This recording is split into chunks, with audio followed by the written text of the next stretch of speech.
Now, before we get to news, isn't it great? My sinuses, can you hear how they sound like shit again? My sinuses were perfectly fine again until I started in the room today. I don't know. Sometime in late October, I thought it was around October 21st. Perhaps I was mistaken. There was a giant membership bomb here on the channel. No exaggeration. The membership bomb was between like 300 and 400 members. So it's going to expire all at once. Now, I'm sure a few members have probably chosen to continue on with their gifted membership, but not all of them. So you're going to see a giant dip of around 300 to 400 members at some point. And I was telling everyone about how, don't worry, if that happens, I will adjust the membership goal appropriately so that the Christmas Marathon event is still in reach. Because remember, that's what we're working for. That's what the monthly goal is, the Christmas Marathon, where I dress up in Christmas attire. Multiple times I do wardrobe changes. We play a variety of games that you guys nominate and vote on. I drink, which is something that I usually don't do, but I actually have liquor and everything on the stream. It's actually pure grain alcohol I keep in here. You guys don't realize. You think it's a Mountain Dew Kickstar. Oh, no. Oh, my God. Excuse me.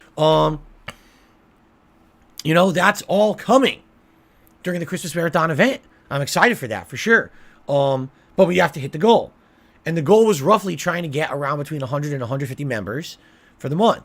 Now, as you saw, we had zero growth this month. Zero. Literally zero. Even with all the new releases and everything, basically, this channel has kind of plateaued, and we're just towing the line, which is fine with me. As long as we're not going down, I'm okay. But it's kind of funny that I'm playing all the hot new releases. It's not bringing anyone in. It just shows this channel doesn't hit the YouTube algorithm anymore. No one sees it. Okay? So, that being said, okay, I've remained relevant and pertinent and been able to keep doing this the length of time that I've done, and I have a fan base that likes me enough that they stick around no matter what. I adjusted the goal appropriately, and here we are. We're right back to basically the same, around between 100 and 150 members to hit the goal. All right? We still have the rest of the month, so we still have another, 10, 11 days. Actually, it's 10 because it's 30 days in November, right? Right.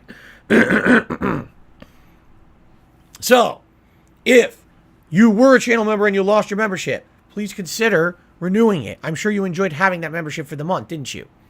If you're not a member, and now would be a good time to become a first-time member. With all the benefits right now, if we hit that Christmas goal, you will have me drinking gin. The World Cup started today. Any thoughts on LGBT rights in Qatar? No. I know nothing about the World Cup. I don't know about Qatar. I don't know shit. I'm a gamer. I don't know. You're asking the wrong person. Why don't you ask the street sweeper about how to, map out mathematically, quantum physics? I'm dumb. I don't know what you're talking about. So, an anonymous tipper says, are you afraid you will get jumped by detractors if you leave the country? Yes. In fact, I've actually been told that at all times, there are detractors of mine standing at the borders of every major country with a bunch of bats. And they're just waiting for me to cross to beat me on the way in. Welcome to fucking Italy, motherfucker. I have no idea what this person's getting at with that tip. Hit the motherfucker a million times. Such horse shit. Here's the thing. All right? It's this simple. Obviously, if I were ever to be going on a vacation, I wouldn't tell you where. Right? After the fact, what I would probably do while I was there, I would document some stuff. And when I came back, I would then tell you all about the trip. Just like I did. Remember my trip to Connecticut? Right? All I told you was I was going to Connecticut. I didn't tell you specifically where I was going. I didn't tell you what I would be doing. You didn't even know I was getting married. Right? That would have been pretty dumb if I told you specifically when and where I was going everywhere. Because obviously there would have been problems. Right? So that's why I don't do that. And then what I would do is just tell you about it after. It's privacy purposes. It's not like it used to be 10 years ago. I could travel, go to a convention, on a vacation, document the whole thing, no problems. Can't do that anymore. It's not even safe. People have just become so, they've become so messed up on the internet, and I hate to say it, they feel safe. They feel like we can do whatever we want. As long as we stay on the internet to do it, we can get away with it, right? That everything on the internet is anonymously protected, and there's no repercussions for even crimes. I mean, crimes and shit being committed. They just don't care, right? oh, by the way, let's commit crimes against him. Would I start a new channel to review different restaurants and fast food? See, here's the thing about this. If you're going to review food, all right, the best way to review it is fresh. Right? Let's be honest. When I order stuff for Feasting with the King, half the time it shows up cold. It's like, this isn't an accurate representation of what this food would be. In order to film it fresh, you have to get permission to film in a restaurant. Most restaurants won't let you do that. They don't want that. They're afraid of bad exposure. They're afraid that one bad reviewer will ruin their restaurant. So most people will be like, nah, sorry, not going to let you film in here.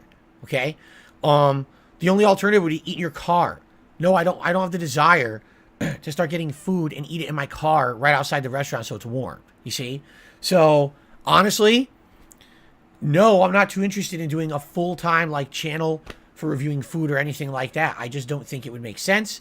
In addition, I don't eat out that often. Once a week, usually with my wife, and it's usually a place we're used to and we know. I don't eat fast food often at all.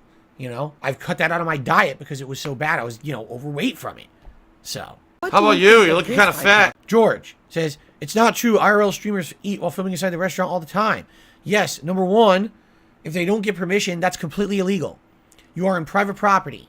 And if you literally, to open up your phone and take a picture on private property is illegal. Now, no one cares, right? A restaurant's not going to give a shit. Oh, here's a selfie of everyone eating dinner. But you're legally bound to get permission to film on private property. So if you go and you film your meal without permission, you're breaking the law. At any time, someone could get that video taken down. The owner of the restaurant could contact YouTube and say, I didn't give permission, take that shit down. Oh, yeah, content ID. Content ID. Content ID alert. A restaurant is a public place. Wrong. Restaurants are not public places. Who told you that? It's not. If it was a public place, you could just walk in at any time of the day, no problem, and not get arrested. It's completely wrong. A restaurant is a private place. It's a place of business. It's not public property. Who told you that? People have the weirdest misconceptions about shit. A restaurant is a public place. Huh? If that's the case, I could fucking sleep there. Right? What? Oh my god. I'm just gonna have a headache. I'm not even gonna read it. I'm not. It's some of the dumbest things I've ever read. Someone just said a place can be public and private at the same time. Oh. You guys kill me, man. Some of the stuff you say kills me. Oh my god. It's a public place, but it's private property. It's public and private. Oh. Oh. Because his viewers are brain dead.